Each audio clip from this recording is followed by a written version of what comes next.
They said family is a shelter. But that night, surrounded by their piercing eyes, I felt like prey. Every word at the table was sharpened, every silence heavier than stone. I wasn't a husband, not a brother. I was the intruder.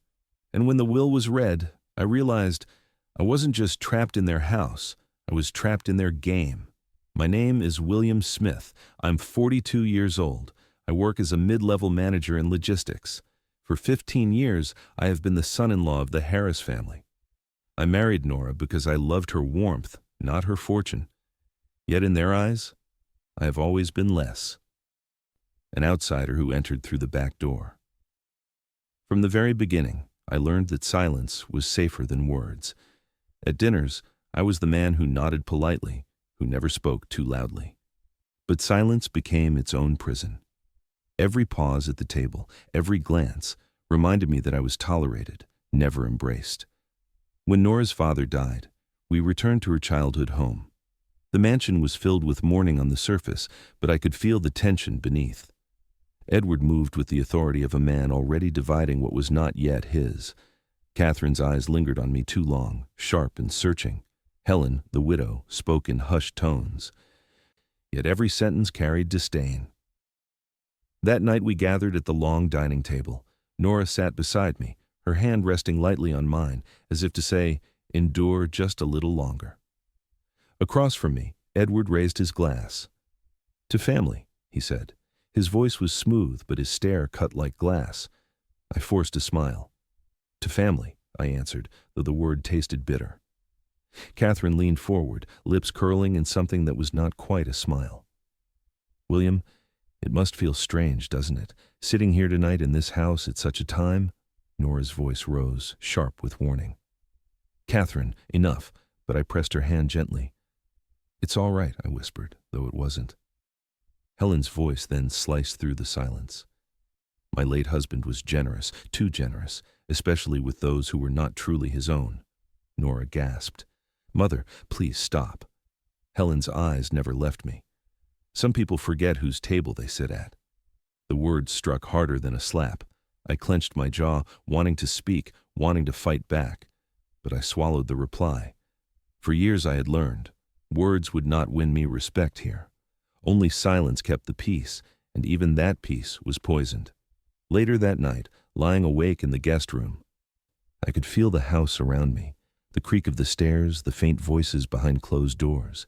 Not grief, whispers of calculation, papers ready to be signed, promises waiting to be broken. Nora turned toward me in the dark. Her voice was soft. "Don't let them get to you. Tomorrow will be over soon." I stared at the ceiling. Will it? Or is tomorrow just the start? The morning came heavy. In the study, the oak table shone like judgment. Edward drummed his fingers against the wood. Catherine's smile was cold. Helen stared out the window, refusing to even glance at me. And me, I stood there, every eye weighing me down, reminding me I was not husband, not brother, not son, only a piece. A pawn waiting to be moved. I told myself to keep still, to survive. But something in me stirred, a spark I had buried under years of silence, a refusal to remain the man they despised, because love had brought me into this family. But survival would demand something more, and that night was only the beginning. The lawyer's voice filled the study, calm but heavy. Edward's name was spoken first, heir to the lion's share of the estate. Catherine, with properties and accounts. Lawrence, reduced to a minor stake in the company. Nora, a modest portion, and then my name. "An additional trust," the lawyer said, "established by Mr. Harris in the name of William Smith, for his care and responsibility." The room froze. Every head turned. I felt their stares like knives. Helen's voice cut through. "This is a mistake. My husband would never waste his estate on him." The lawyer adjusted his glasses. "It is clearly signed. His decision was deliberate." Catherine leaned forward, eyes glittering. "Deliberate?" Father was precise, yes, but never sentimental. "William, surely you know why he left this for you." I shook my head, my throat dry. "I don't. I never asked for this. I didn't know." Edward's tone was soft, dangerous. "You expect us to believe that? That Father simply gave you a trust out of thin air?" Nora's voice trembled but carried strength. Yes, because he trusted him. That was Father's choice. Helen snapped back, voice rising. Trusted. He was sick, weak, and William sat at his bedside, always whispering. Who knows what poison he planted? I clenched my fists. That's not true. I never— Then explain it, Catherine interrupted. Her smile was thin, cruel. Explain why his name is here. What secret did you share with Father? I have no secret, I said, though my voice cracked. The lawyer cleared his throat. There is also a sealed envelope regarding this trust. Mr. Harris instructed it to be opened with the will. He reached into his briefcase, pulling out a small envelope, the Harris seal unbroken. My name written across it. Helen's voice sliced the air. We will not open it. My husband's judgment was clouded. This entire section should be disregarded. Catherine tilted her head. Why hide it, Mother, if it's meaningless? Let us hear it. Edward's eyes narrowed. Open it. Let us see what Father truly intended. Helen's hand struck the table. No, this house has seen enough disgrace already. The room crackled with tension. Lawrence shifted, finally speaking in a low voice. Maybe we should hear it, for Father's sake. Helen's glare silenced him. Do not speak, boy. You know nothing of what Father wanted. I found my voice, though it shook. If it concerns me, then I have the right to hear it. Helen turned, her words like ice. You have no rights here. You are not blood. You are a guest, nothing more. Nora rose, her voice sharp with fury. That's enough. He is my husband. If you insult him, you insult me. The silence that followed was thick. The lawyer hesitated, then placed the envelope on the table, unopened, waiting. Edward leaned back, his calmness more terrifying than Helen's rage. Perhaps we should not see this as conflict. A trust in William's name could be an opportunity, if he knows how to use it wisely. His eyes locked on me, a warning, a promise. I realized then he was not angry, he was plotting, and in his eyes I was no longer just Nora's husband. I was a piece to be moved. I looked around the table. Helen's contempt, Catherine's cruel amusement, Lawrence's nervous silence, Edward's quiet calculation, Nora's trembling hand gripping mine. The envelope lay between us, heavy as stone. And I understood. I was no longer the tolerated outsider. I had become something far more dangerous. A pawn in their game. Catherine found me in the drawing room later that evening. The air was heavy, filled with the echo of what had been said in the study. She stood near the window, her voice soft, almost kind. William, she began, I hope you don't let Mother's words linger. She lashes out when she's hurt. You know grief makes people cruel. I met her gaze, steady but wary. I've lived in this house long enough to know cruelty doesn't need grief. She smiled faintly. Fair enough. Then you must also know how important it is to hold this family together. Father left. Unfinished matters. A few properties, a business deal. If you helped us, just put your name where ours cannot, it would keep everything safe, and it would give you a stronger place here. She opened a folder and slid it toward me. Contracts, legal papers. Her eyes gleamed. Just one signature, she whispered, and suddenly you're not invisible. You're one of us. I stared at the pages. So that's what I am to you. A name on paper.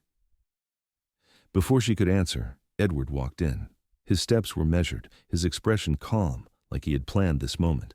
He poured a drink, swirling the glass. Catherine is right, he said smoothly. One stroke of your pen could protect this family. If you refuse— He raised his eyes to me, cold and certain. Then when everything falls apart, don't say I didn't warn you. I clenched my fists. You talk about family, but all I hear is leverage. Edward smirked. Leverage is how families survive. Catherine leaned closer, her voice like honey laced with venom. You've sat here for 15 years, William, silent, overlooked. Don't you want them to see you as more than nothing? Her words hit harder than Helen's scorn. Nothing. Always nothing. Before I could speak, Nora's voice cut through from the doorway. Enough! She strode in, anger trembling in her every step. She snatched the folder from the table, her hands shaking. He won't sign. He won't be dragged into your games. Edward's smile vanished. Be careful, Nora. Speaking for him only makes him weaker. Nora's eyes burned. No, protecting him makes him stronger. Stronger than any of you. Catherine scoffed, her patience thinning. You're blind. We're offering him a chance. Without us, he'll always be an outsider. Then let him be an outsider, Nora shot back. At least he'll be free. The tension snapped tighter. And then I realized Helen was standing in the doorway, watching, her silence heavier than any words. When she finally spoke, her voice was ice. Free? He will never be free. He's only useful when he signs what others cannot. That is his place. That is all he'll ever be. I felt her words pierce straight through me. A verdict. Something in Nora broke. With a sudden motion, she tore one of the contracts in half. The sound ripped through the room. Enough, she cried. He is not your pawn. Edward set his glass down hard, his calm cracking. You've made a mistake, Nora, both of you, and mistakes here are never forgiven. I stood frozen, Nora clutching my arm, Catherine glaring, Edward's eyes sharp with warning, Helen's disdain etched like stone. And I understood. This was no offer. It was a cage. A chain disguised as opportunity. That night, I couldn't sleep. I lay in the dark, Nora's breathing soft beside me, and I knew silence was no longer protection. Silence would only bury me deeper. They would not let me go. Not now. I had stepped into their game, and soon I would have to decide, pawn or something else entirely. I found Lawrence in the library late that night. The smell of whiskey hit me before his words did. His head rested against the shelf, papers scattered across the table. Lawrence, I said quietly, what are you doing here? He looked up, his eyes red, his hand clutching a glass too tightly. I'm signing my freedom, he slurred, or maybe my death. Hard to tell the difference. I stepped closer, scanning the papers, legal documents, renouncing his share of the inheritance. My chest tightened. Edward gave you this? I asked. Lawrence let out a broken laugh. Gave? No. He pressed it into my hand and reminded me of my debts. Debts I can't pay. If I don't sign, the creditors will, and they won't be as kind. I stared at him, anger burning in my gut. He's blackmailing you. You can't let him do this. Lawrence's eyes watered. He leaned closer, his voice low, almost pleading. You're the only one who's ever treated me like a man, William. Not like a weakling, not like a burden. But if you try to save me, you'll make yourself their enemy. They'll crush you. Before I could answer, footsteps echoed in the hall. Edward appeared in the doorway, his shadow stretching long. He glanced at the papers, then at me, his smile thin. Ah, he said smoothly. So you found my little arrangement. I warned him it wasn't wise to drink and talk, but Lawrence has always been careless. Careless? I snapped. You're forcing your own brother to give up his inheritance. Edward's eyes narrowed, though his voice stayed calm.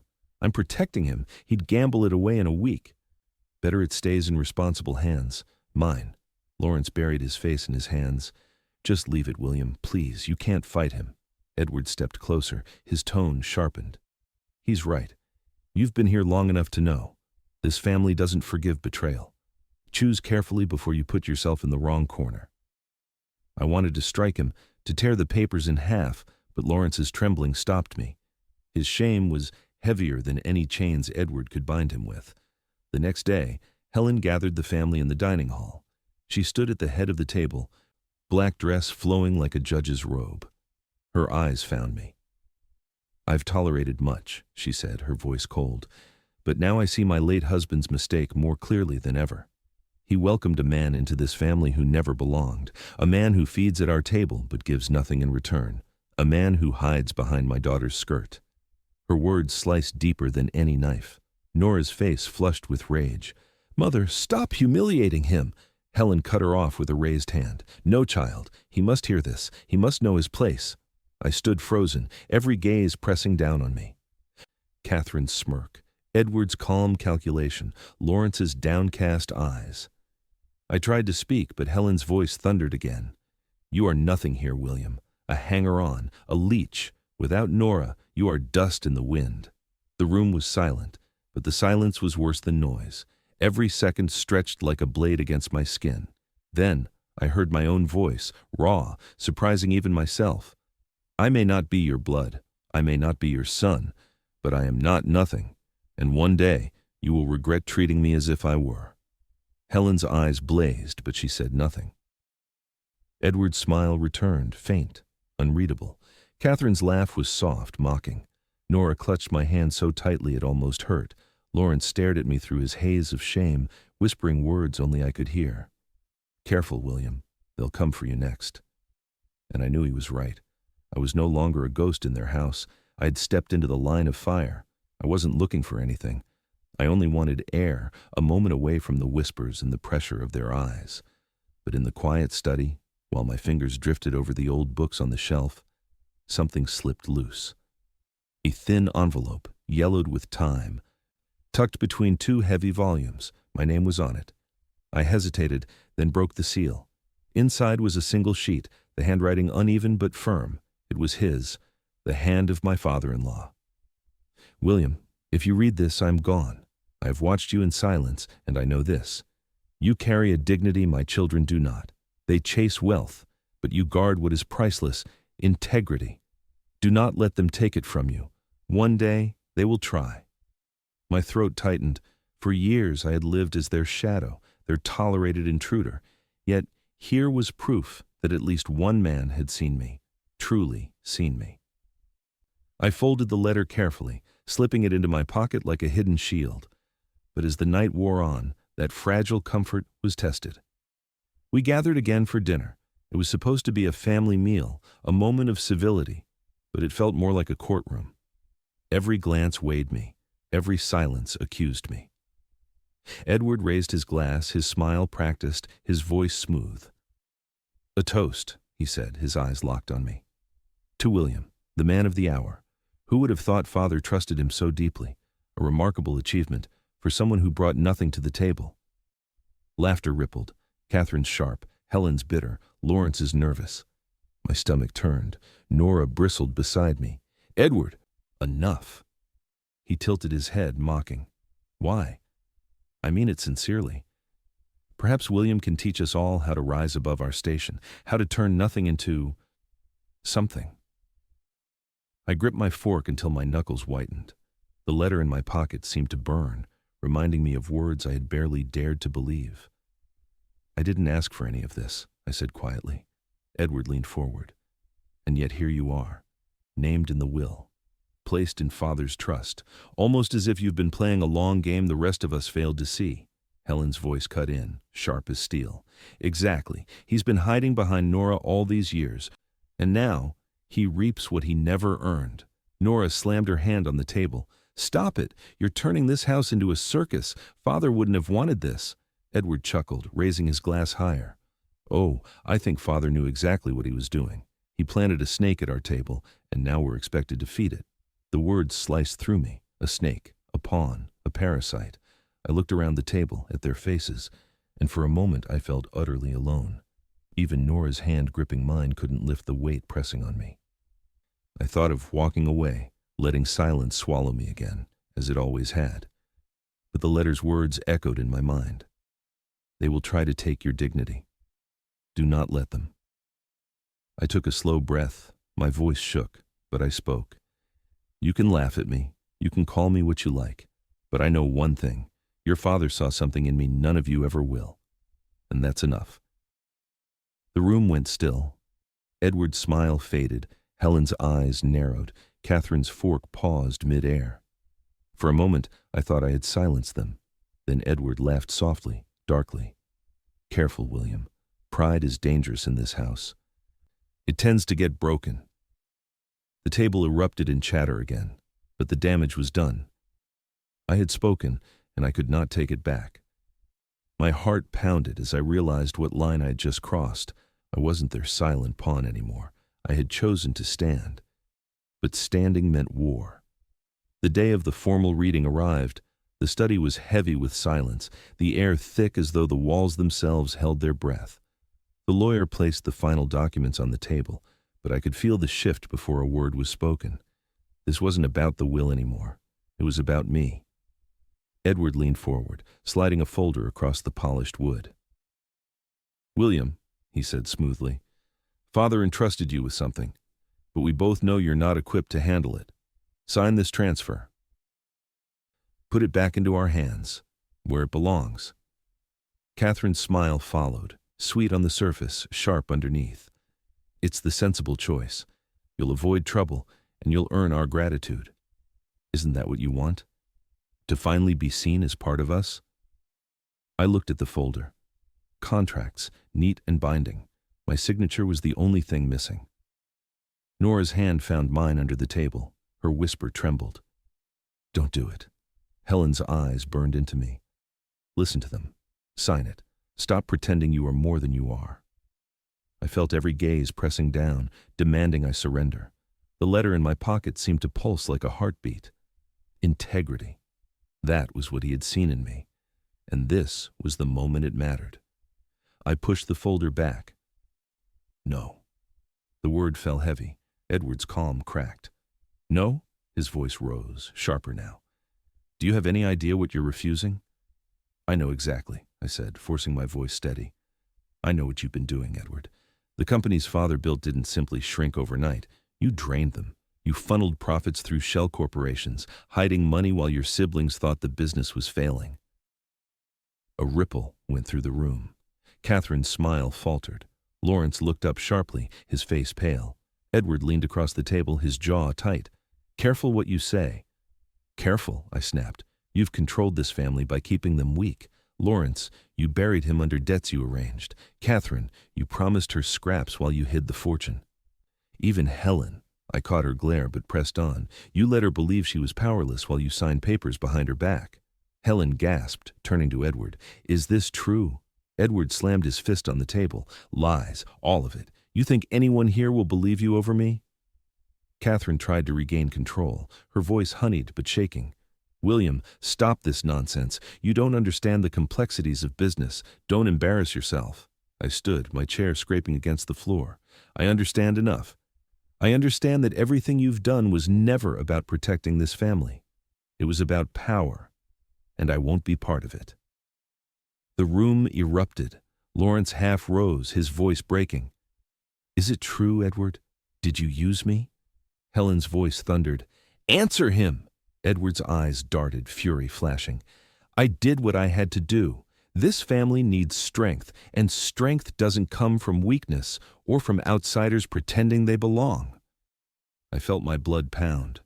Then maybe strength isn't what this family needs. Maybe it needs truth.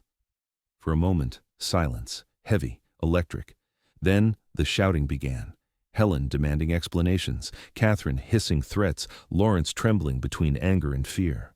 Through it all, Edward's eyes locked on mine, cold, burning. "You've made yourself my enemy, William," he said, his voice low but venomous, "and enemies don't last long in this family." I didn't look away. Then maybe it's time someone did. The study boiled with voices, accusations, denials, papers scattered like ash. And in the center of the storm I stood trembling but unbroken. For the first time I wasn't silent. For the first time they saw me, not as a pawn, not as a shadow, but as a man who refused to bend. The room was still echoing with shouts when Edward rose to his feet. His glass toppled, shattering on the floor, but he didn't notice. His face was red, his voice thundered. "You dare accuse me?" he roared. "You, who are nothing but a parasite in this house. 15 years, you've eaten at our table, slept under our roof, and now you spit in our faces. You are nothing but a leech, an ingrate living off scraps." His words struck like blows. I stood frozen, my hands clenched, but before I could speak, Helen's voice cut across the room. "Edward is right," she said coldly. "You've brought us nothing, William, nothing but shame. You were never one of us. You are a man who clings to my daughter's skirts, because without her, you'd still be rotting in mediocrity." Catherine leaned back in her chair, her laugh soft and cruel. "I almost admire you, William. It takes courage to pretend this long, but courage doesn't make you family. You'll always be the man staring in through the window."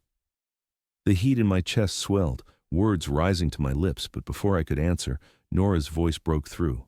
Firm, clear. "Enough." The room stilled. Nora stepped forward, her eyes blazing. "Stop speaking to him like that. Stop treating him as though he is nothing." Helen turned sharply. "Nora, no. Nora interrupted, her voice trembling with anger but steady in its truth. If you call him a parasite, then you call me one too. If you treat him as nothing, then you treat me as nothing. He is my husband. If you despise him, you despise me. Edward sneered. Don't be foolish. This is not about you. This is about him and the insult he's made to our family. Nora's voice rose, stronger now. He is this family. For 15 years he has endured your scorn, your whispers, your cruelty. He has stood by me when you turned your backs. He has given more loyalty to this name than any of you. Catherine smirked. Loyalty? Don't romanticize what doesn't exist. Nora's hand slammed against the table. The sound cracked like thunder. Father saw it. He wrote it in his will. He trusted William more than any of you, and if he were here, he would be ashamed of the way you spit on his choice. Silence followed. Even Edward faltered, his jaw tightening. I stared at Nora, stunned. She had always been quiet in these battles, caught between me and her blood. But now she stood like a shield, her voice defiant against them all. Helen's face hardened. You dare accuse your own blood for him? Nora turned to her, tears shining in her eyes, but her voice steady. I dare, because if you keep tearing him down, you tear me down too, and Father will never forgive you for that. For a moment, the room was silent, but charged, every breath sharp. Edward's fists clenched at his sides. You've chosen poorly, Nora, very poorly. But she did not back down. No, she said softly. For the first time, I've chosen exactly right. I felt my chest tighten, not with fear, but with something else. Strength. For the first time in years, I wasn't standing alone. Nora's words wrapped around me like armor. And as Edward glared, Catherine smirked and Helen seethed. I understood. This battle was no longer just mine. We were standing together now. And that changed everything. The shouting ebbed like a storm breaking against stone. Papers lay torn across the table, glasses shattered, accusations still hanging in the air like smoke after fire. Edward stood rigid, his mask of calm stripped away, his fury exposed for everyone to see. His silence spoke louder than his threats. He had been caught, though not destroyed. Helen refused to meet my eyes. She clutched her handkerchief like a weapon, muttering about betrayal, about outsiders who never should have been allowed through her doors. Catherine's smirk returned, thin and sharp, as if to say, you won one battle, William. But the war is far from over. Lawrence sat pale and trembling, the truth pressing down on him harder than his debts ever had.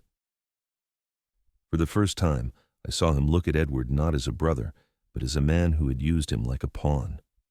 The lawyer cleared his throat, but no one listened. The reading of the will had been reduced to ashes. The Harris family had shown its true face, and in the center of it, I stood with Nora's hand in mine. Edward's voice finally broke the silence. Low, measured, dangerous. You think this changes anything? You've humiliated yourself. You've humiliated us. And when this dust settles, you'll see, you don't belong here. You never did.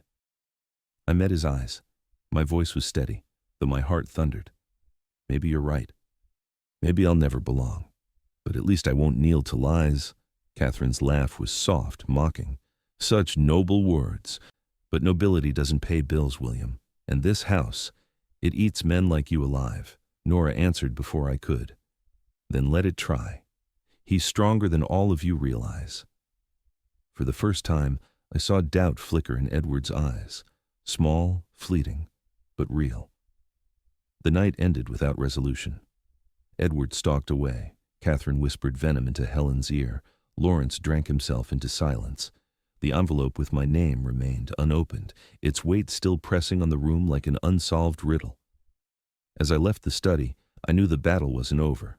Darkness clung to this family like ivy on stone, deep, stubborn, impossible to tear away in a single night. But something had shifted, not in them, in me. For years I had lived half in shadow, half in silence. I had let their scorn define me. But not anymore. I had spoken. I had stood. And though it may cost me more than I can yet imagine, I had held on to the one thing they could never steal. My dignity. Standing by the doorway, I looked back at the room one last time. Their faces were twisted in anger, in calculation, in fear. I felt no triumph, only clarity. Perhaps I would always be an outsider. Perhaps I would never share their blood or carry their name. But belonging isn't about blood. It isn't about wealth. It's about dignity, the courage to stand your ground, even when the family you married into tries to swallow you whole. And for the first time in 15 years, I no longer feared being swallowed. I had finally found my place, not in their house, but in myself.